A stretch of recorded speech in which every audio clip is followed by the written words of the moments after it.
It's a moment to celebrate. It is fun and it's unlike anything anyone's ever heard, and there's no chance anyone has ever heard it. We did the French debut a few years ago and it went extremely well. People were clamoring for more, to hear it more.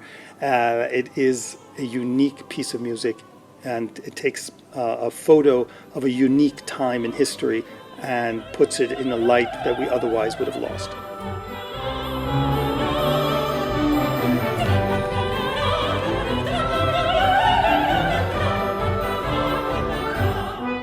The story takes place in the shtetl, which is a village in the Ukraine, near Russia, near the Russian border, and in a traditional Jewish setting. There's a young woman whose mother has gone away for reasons we don't know, and whose father is in America and makes a lot of money and dies and leaves her as an heiress with a lot of money in this little village.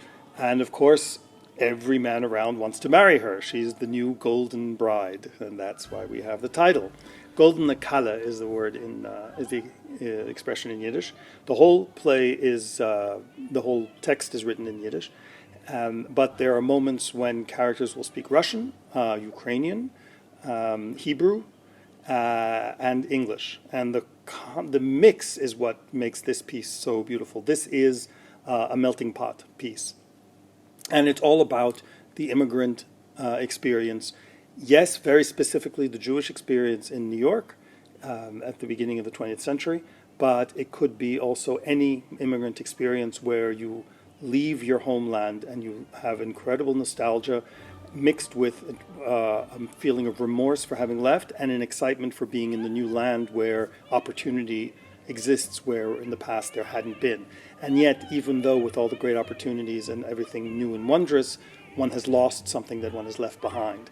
So with all the glee and all the joyousness of being in the new world, there's this tear of having left the old world. And that's what you hear constantly in this music.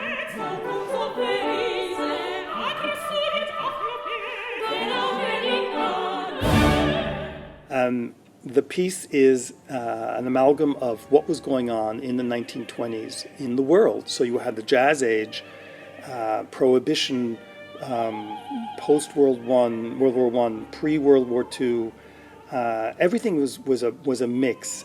And what I find so interesting is that there's this feeling that despite the fact that New York and America is the land of opportunity, something is so lost from having left Russia, and Russia is where the heart still remains.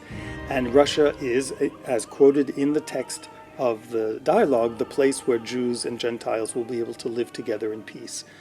And to think that this was put in a musical context is unlike any other piece of music that I know. So yes, it is very light music, and it's very beautiful, and it's very singable and danceable. You will go home, I promise you, you will go home listening, singing and dancing to these tunes. You will not get them out of your head because they're so delightful. And the nice ones come over and over again so that you have no chance of forgetting them by the end of the evening.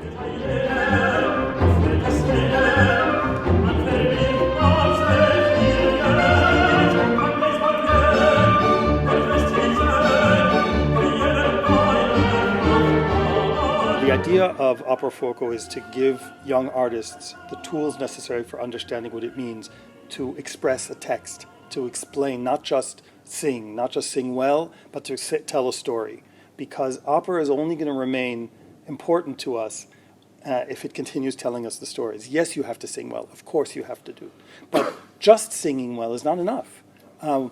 Why do we love opera? Because it tells a story in a way that takes music and theater and lights and costumes and puts it all together in a magical way. And if it doesn't do it each time, then we're doing culture a disservice. Because if we don't try to share what we've learned in all these years, then we're not doing what we should be doing. Every artist, every musician has to pass on that tradition and that love and that passion.